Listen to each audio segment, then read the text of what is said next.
welcome to the deep dive.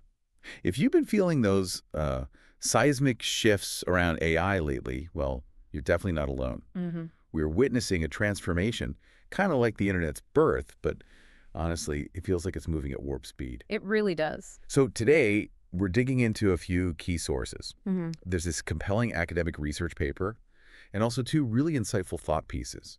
And they're all centered on how artificial intelligence is, well, profoundly reshaping our work, our daily lives, even things like education. Right. Our mission here really is to help you cut through all the noise, get a shortcut to being genuinely well-informed, and maybe uncover some surprising things about where AI is actually taking us. And what's really crucial to grasp is that this isn't some far off sci-fi future we're talking about. This is about what's already here, what's happening now, and what's coming down the pike really fast. That academic source you mentioned, it gives us a great lens using frameworks like the resource-based view and task technology fit theories. These really help show how companies aren't just thinking about AI, they're actively deploying it in pretty strategic ways. That's interesting. Could you maybe unpack those two theories just a bit for us? Resource-based view and task technology fit. How do they help frame AI's impact right now? Yeah, absolutely. So think of the resource-based view like this. It looks at a company's unique strengths, right? Its resources. Mm-hmm. That could be specialized knowledge, unique data, maybe even its brand reputation. The theory basically says AI can act as a massive amplifier for those existing resources. It makes a company's unique edge even stronger, harder to copy. Okay, amplifying existing strengths, got it. And task technology fit. Task technology fit is, well, a bit simpler. It just means AI works best when it's, properly matched to the job it's supposed to do. Mm. If you want to automate something routine, repetitive, AI is fantastic. Hmm. But if you're trying to replace really nuanced human judgment, well, that's a whole different ballgame. Mhm. The sources really stress that success with AI is all about understanding that fit. Okay, that makes a lot of sense. Yeah. So AI isn't just this abstract thing anymore. It's woven into our present. It's genuinely changing how we work, how we talk to each other, just how we get through the day. We're way past just asking smart assistants for the weather, aren't we? Oh, absolutely. It's integrating much more seamlessly now, making routines more efficient, more personalized, almost intuitive sometimes. Imagine, one of the thought pieces suggests waking up and your AI hasn't just optimized your commute, Yeah. but it's looked at your sleep data, checks your calendar, and maybe suggested a quick personalized yoga routine before your first meeting. Wow. Or think about autonomous vehicles. They're already navigating some pretty complex city streets, making transport potentially safer, maybe even more accessible. That's quite a picture. And it's clearly not just impacting our personal routines. It's hitting almost every sector. Let's maybe break down how it's reshaping things, starting with areas close to our personal well-being, like healthcare and education. Good idea. In healthcare, that academic paper points out something interesting. It's not just about faster diagnostics. AI is identifying disease markers that sometimes human specialists might actually miss. This leads to a surprising jump in early detection rates for certain conditions. That's huge. Yeah. And we're also seeing AI helping develop new drugs, assisting in robotic surgeries, even delivering tailored mental health support. Plus, those wearable AI health monitors. They're tracking vital signs constantly, alerting people and doctors to risks before they become emergencies. And in education, it goes beyond just basic personalization, right? Totally. The sources talk about AI tutors not just adapting to what a student finds hard, but figuring out why. So pinpointing the root cause. Exactly. Identifying underlying cognitive gaps, suggesting totally new ways to learn that kind of break the old one-size-fits-all mold. Think about immersive learning with AR and VR, making tricky subjects easier to grasp, or AI translation tools letting students learn from teachers anywhere in the world. Yeah, what really jumps out in both healthcare and education is how AI is shifting from just being a tool you actively use to becoming this almost invisible assistant, kind of anticipating needs and optimizing things for better health or better learning outcomes. Okay, let's shift gears to what you might call economic infrastructure. Thinking about financial services and smart cities. Right. In financial services, AI is definitely boosting security and efficiency.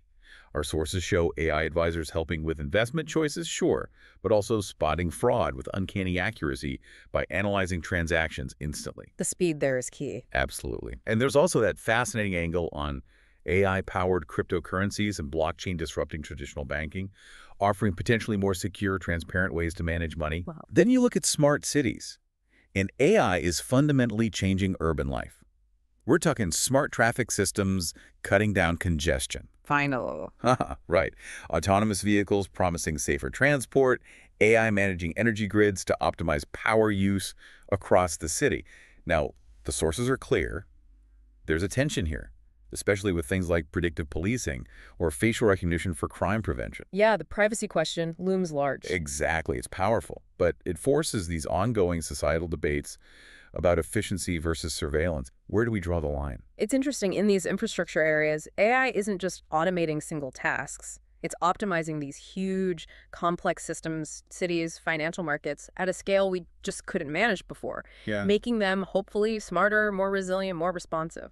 Okay, and finally, let's touch on how AI is pushing boundaries in innovation and sustainability. Yeah, this is exciting stuff. In entertainment and content creation, AI is generating personalized content, music, films, even books and games tailored right to your tastes. We're even seeing AI virtual influencers and synthetic actors popping up. One piece suggests this could unlock totally new forms of storytelling, maybe make production cheaper too. Creates all sorts of creative possibilities, doesn't it? It really does. And in sustainability, AI's potential is huge. It's already being used to fight climate change with predictive models for things like deforestation or tracking carbon footprints. Right. It's optimizing agriculture, better yield, less waste. It's enabling super accurate climate simulations to predict natural disasters better. The sources really frame AI as a critical ally here, tackling environmental challenges, optimizing energy use, encouraging responsible consumption. It's quite hopeful, actually. Right. So if you pull back and look at all these examples, from healthcare to climate change, it really shows AI's incredible range. It improves organizational performance across the board, automation, decision support, even boosting creativity and innovation inside companies. It's a massive shift. Okay, so let's tackle the elephant in the room, the question everyone asks. What about jobs? The big one. Bill Gates made waves, saying AI will replace humans for most things, making intelligence itself basically free. He specifically mentioned roles like doctors, teachers, therapists being significantly impacted. AI tutors adapting to kids, AI medical assistants analyzing symptoms. Yeah, those comments got a lot of attention. But is it purely about displacement? Does an academic paper offer maybe a more nuanced view? How are roles actually changing? That's exactly the key point the sources make. It's less about wholesale elimination and much more about fundamental reshaping of jobs. AI isn't positioned as just a replacement, but more as a powerful tool that, amplifies what humans can do. It amplifies whatever. It changes what your role involves rather than just getting rid of it. Think of it like AI takes parts of your job, the routine parts maybe, not the whole thing. That's a really important distinction. So maybe you're interpreting AI-generated reports now instead of crunching all the data yourself from scratch. Or maybe you're guiding an AI to write complex code, but your skill lies in knowing how to prompt it effectively and, crucially, when to spot errors and correct its output. Precisely. It shifts the focus, often towards higher-level skills, strategy, oversight, critical judgment. And this naturally leads to changes in how teams work. They might get leaner as AI handles the more mundane tasks, freeing people up for more complex or creative work. And interestingly, Gates also floated that idea of a shorter work week. He talked about maybe a 2 or 3 day week becoming possible because AI boosts productivity so much. A 3-day work week. That's provocative. It is, but the sources suggest it's a real possibility being discussed as AI capability grows. And here's where it gets really fascinating. It's not just jobs changing or shrinking. We're seeing totally new roles emerge, aren't we? Oh, absolutely. Things like prompt engineers, AI trainers, AI ethics officers. Right. Jobs that, didn't even exist a few years back are suddenly becoming vital, high-demand positions. Which brings us back to learning.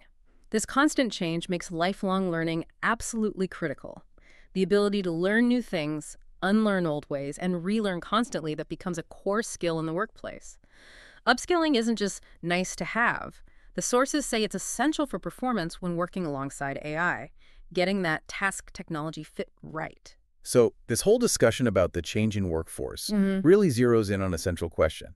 How do humans and AI actually, collaborate effectively? The research we looked at seems pretty clear.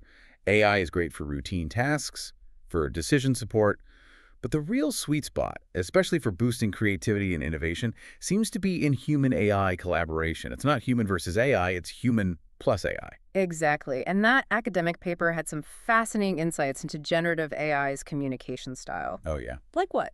Well, it tends to present information with a more positive sentiment, Hmm. generally. It uses simpler language and narrower vocabulary compared to how humans typically communicate complex ideas. Interesting. So not necessarily better or worse, just Yeah. Precisely. It's not a flaw. It highlights its specific strengths and weaknesses. We know where it excels straightforward communication and where human nuance, complexity, maybe a bit of critical edge, is still irreplaceable. okay. And that perfectly tees up the next point. Yeah.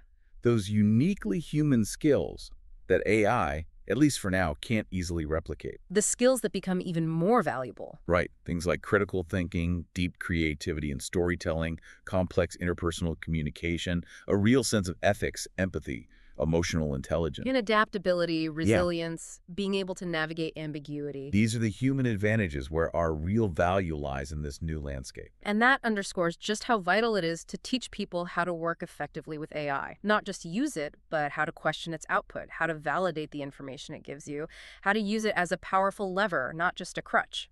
Becoming a skilled AI collaborator, essentially. Yes, you need to be the pilot, not just a passenger. And we're already seeing this shift reflected in training, right? Learning platforms are rolling out courses on AI fundamentals, data literacy, effective prompt engineering, ethical decision-making in an automated world. These are fast becoming the new core competencies for the workforce. So bringing this all together, what does it mean for leadership? It feels like the role of leaders becomes absolutely pivotal in navigating all this change. It's not just about plugging in new tech, is it? No, not at all. Leaders have a huge responsibility now to prioritize ethical AI governance. That means actively tackling the tough challenges highlighted in the sources, things like AI bias, major privacy concerns, and the real potential for job displacement. So needing transparent policies, clear regulations. Absolutely, to make sure AI benefits society broadly, not just, Yeah. the bottom line or a select few. It's a proactive ethical duty. And it sounds like it's an ongoing commitment, too. Leaders need to really invest in continuous learning and development for their people, right? Constantly. Fostering that culture of reskilling is crucial so that human workers and AI systems can actually work well together, collaborate effectively. It's about building that future-ready workforce that thrives with AI, not in spite of it. Which leads back to that core idea. How do we make sure AI actually enhances human potential instead of diminishing it? Well, the consistent message across these sources is that AI should be viewed as a tool to augment human capabilities. So leaders need to actively shape a culture where genuine collaboration between human intelligence and artificial intelligence is the norm, the goal. It really sounds like leaders need to be, well, visionaries now more than ever. They do. They need to be anticipating the trends, not just reacting, embracing innovation, proactively shaping the future they want to see, rather than just letting technology dictate the terms. That proactive stance, that willingness to lead the change, seems like the defining factor for success in this AI era. So wrapping up, the core message from all these sources feels pretty clear. AI's rise is, well, inevitable. Its impact on our daily lives, our work, everything is going to be profound. Hmm. And the sources really hammer home that this isn't just a tech revolution, it's a human revolution. And maybe above all, a leadership revolution. And perhaps the real challenge ahead isn't just trying to predict exactly what AI will do next, but figuring out how we actively shape its development and deployment for the genuine betterment of humanity. That feels like the task for all of us. Which leaves us with a final thought, something for you to maybe chew on after this deep dive. What unique value do you offer that AI simply can't replicate? And maybe even bigger picture. How can we collectively ensure AI becomes a tool for equity, for fairness, not just for raw efficiency? How do we let it challenge us, as one source put it, to be better, smarter, more adaptable, and ultimately more human than ever before?